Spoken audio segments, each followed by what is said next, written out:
selamat pagi Mas. Selamat malam, berjumpa kembali bersama saya Sandro Jabrik Wong Ganteng Sak Donya. Mohon untuk tidak menyebutkan nama dan identitas dalam percakapan ini karena percakapan ini saya naikkan dalam konten YouTube. Gimana ini? Masih ada apa? Harus bagaimana saya ini? Kalau dinaikkan ke yang konten YouTube, nggak enak saya Mas. Kenapa kok ndak enak? Iya, biar nggak biar nggak ngikutin nyebut-nyebut oknum lain itu loh Mas. Ya jangan disebut sindikat gitu aja.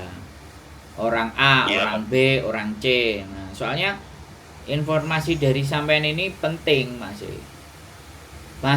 masih banyak mereka mencari korban terus gitu. Dan sebenarnya kita bisa bisa tindak ketika sampean sudah menjadi korban. Kalau sudah menjadi korban ini sebenarnya sampean bisa, tinggal sampeannya kadang mau apa enggak. Kadang-kadang teman-teman semuanya pada berhenti. Lah kalau berhenti, kitanya mau membantu yang lain, mau membantu siapapun kan modusnya kan mereka terus berkembang, modus menipunya begitu. enggak, soalnya kan suara kita kan ditahui sama oknum itu Mas. Sayanya nggak takut mas, tapi kalau sampean takut ya nggak tahu. Sayanya nggak takut. Sayanya berani. Selama kita memang nggak nyebut. Nanti saya pikir dulu Mas, sebentar tak telepon lagi Mas ya. Oke, siap. Ya. Oke, yuk. Oke teman-teman semuanya ya, sekali lagi saya mau berbicara nih kepada teman-teman semuanya ya. Kalau sekali lagi kalau masnya ini menjadi korban dan kemudian dia takut ya, dia menjadi korban, dia takut speak up, dia takut ngomong, dia takut menceritakan, khawatir ngomongin, khawatir menceritakan. Kira-kira ya, sekali lagi nih saya bertanya sama kalian, bisa nggak mereka menjadi bagiannya kemudian nelfon saya? Jadi sekali lagi ya saya ngomong ke teman-teman bahwa kembali lagi di mana bahwa ini saya bacakan WA-nya ya. Mas, job apa di Hongkong dan Makau? Ini saya baru tiba di Jakarta dari Hongkong tanggal 18 Juli kemarin. Berangkat dari Bali, terus 19 Juli malam tiba di Hongkong. Saya berangkat berdua sama teman saya. Sampai di Hongkong saya bayar uang job dan kos sebesar 6.500 Hongkong dolar. Ya catat semua teman-teman. Untuk berdua. Setelah itu kita berdua nggak dikasih kerjaan lama banget.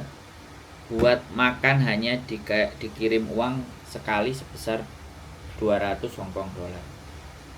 Visa kita berdua mati tanggal 18 Agustus. Jadi kita berdua minta cepat dipulangkan ke Bali. Akhirnya kita dibelikan tiket pulang tanggal 12 kemarin. Transit di Saigon dan ini baru tiba di Jakarta. Kemarin dianya nelfon. Kita diturunkan di Jakarta, nggak tahu ini mau dibelikan tiket ke Bali apa enggak. Saya janji bentar mas saya telepon, tapi baru hari ini. Nah, ini ya teman-teman. Sekali lagi saya ingin menceritakan kepada teman-teman semuanya.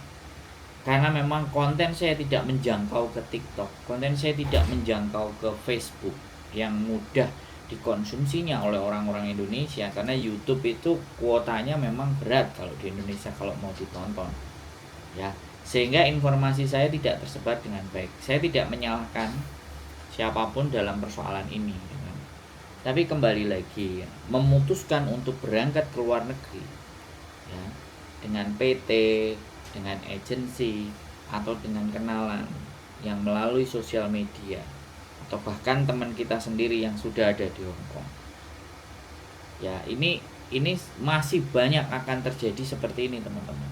Masih banyak orang Indonesia yang masih pingin keluar negeri dengan cara-cara yang instan dan yang cara-cara yang percaya kepada orang dengan cara-cara silahkan datang aja dulu, nanti ketemu di bandara, kasih duit, saya kasih kos-kosan semuanya, kos-kosan 1.000 ya kan, uang Saya nggak ngerti ya, ini modusnya seperti apa lagi.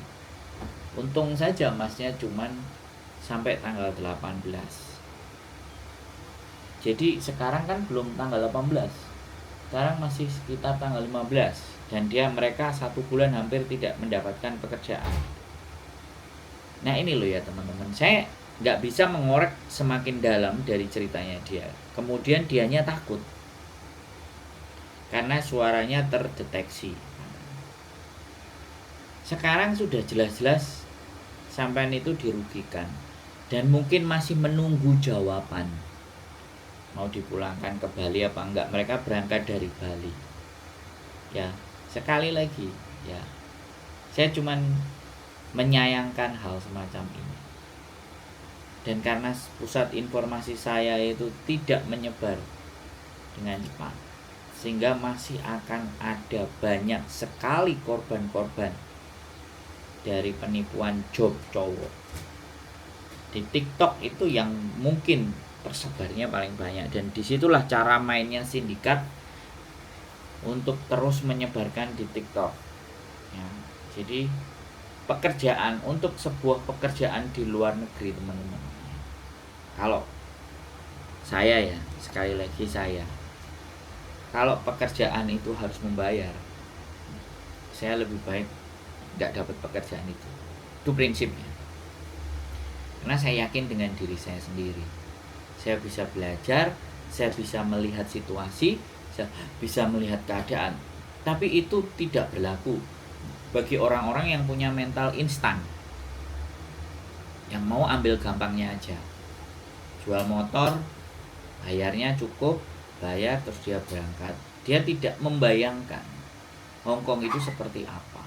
Mereka juga tidak membayangkan bagaimana Hong Kong, seperti apa Hong Kong. Mereka hanya secara gampang menyimpulkan, aku sudah bayar, segala sesuatunya pasti. Sedangkan Hong Kong ini gampang-gampang susah untuk ditaklukkan, ya kan? Asalkan kalian benar-benar mempunyai kemampuan dalam berbahasa. Keluar negeri itu satu hal teman-teman, kemampuan berbahasa. Kalau kemampuan bahasa tidak mumpuni, kemudian kita nekat aja untuk jadi turis keluar masuk, ending dan ujungnya itu pasti overstay. Ending ujungnya akan melakukan pelanggaran.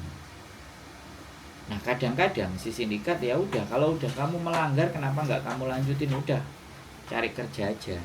Dan sekali lagi sindikat ini luar biasa. Ya menurut saya masih win-win solution ya sebenarnya. Jadi dari orang-orang yang sudah berangkat itu dan orang-orang yang sudah punya link pekerjaan-pekerjaan, misalnya cuci piring. Cuci piring itu restoran banyak, ya kan? Bahkan yang menerima orang-orang ilegal itu juga banyak. Dan pebisnis restoran itu mencari orang yang bisa mencarikan pekerja. Nah ketemunya biasanya ada ya, kita bilang aja si mucikari atau emaknya ketemu, tolong cariin, dah sebar dia di Facebook, di TikTok, semuanya kasih nomor telepon, dibelikan tiket. Apalagi sekarang penerbangan itu banyak murah. Saya kemarin dari Malaysia ya kan melakukan penerbangan ke Hong Kong itu pakai Air Asia teman-teman, penerbangan yang paling murah. Nah dari pintu masuk aja ke bandara itu petugas imigrasi ada 15 orang. Ya 15 orang, mungkin dia sudah ngecek daftar penumpangnya itu sudah dicek, tinggal dinyatakan bentuk fisiknya, orangnya bagaimana dan seperti apa. Kalau ada beberapa pengalaman laki-laki teman-teman yang belum sampai masuk itu sudah disuruh pulang kembali, itu kan banyak yang terjadi. Nah terus saya juga kemarin melihat juga Cathay Pacific, kalau yang mahal-mahal ya nggak tahu, ada yang lolos ada yang masuk. Kembali lagi random check di bandara itu, random check. Ini masnya sudah sempat bisa mengenyam Hong Kong walaupun 3 minggu, gak sampai 1 bulan. Dan kembali lagi dan nggak tahu nasibnya, ya kan, masih terkatung-katung di Jakarta. Makanya dia takut kalau dinaikkan di channel YouTube. Ya kan? Kalau takut, sebenarnya di antara dua kebimbangan. Dia sudah menemui sindikat itu ada di Hong Kong. Dia sudah didoktrin, dia sudah dicekokin, dia sudah begini, nanti strateginya begini. Dan ketika teman-teman sudah masuk di sini, masuk jadi overstay, kemudian bekerja, mereka memberikan saran ya, kepada anak yang sudah overstay, kamu silahkan, kamu bisa menipu lagi, kamu cari korban lagi, kamu ajak temanmu lagi datang ke sini. Terus itu berkembang, teman-teman. Jadi kalau dipertanyakan persoalan sindikat ini ya nggak salah, soalnya kaliannya juga mau. Kaliannya tidak benar-benar mengcross-check bentuk-bentuk pekerjaan. Kalian tidak benar-benar memahami bagaimana pekerjaan di Hong Kong. Tidak benar-benar melihat situasi dan keadaan di Hong Kong. Sehingga mudah sekali tergiur dengan iming-iming dan segala sesuatu.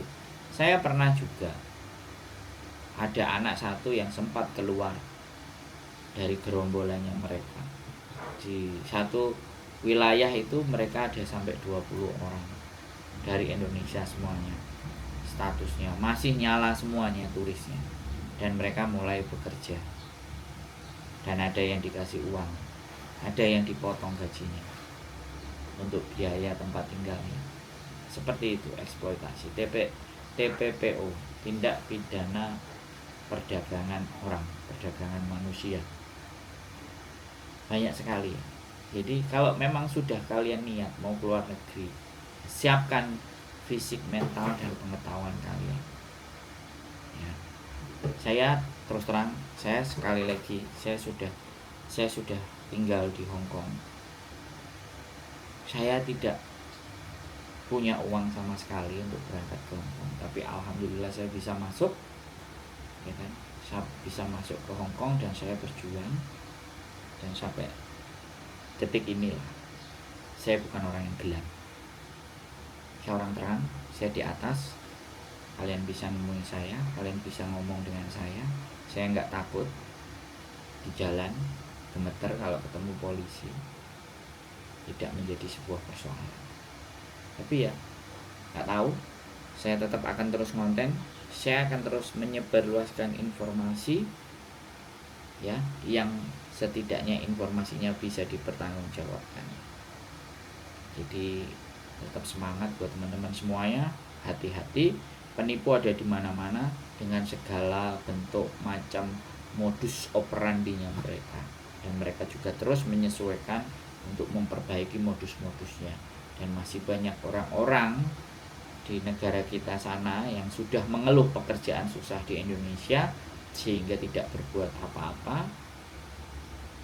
Solusinya adalah keluar negeri, dan keluar negerinya dengan cara yang instan, dan itu sangat membahayakan buat diri kalian masing-masing. Apapun itu, resiko tanggung penumpang. Tetap semangat, waspada, eling, dan waspodo.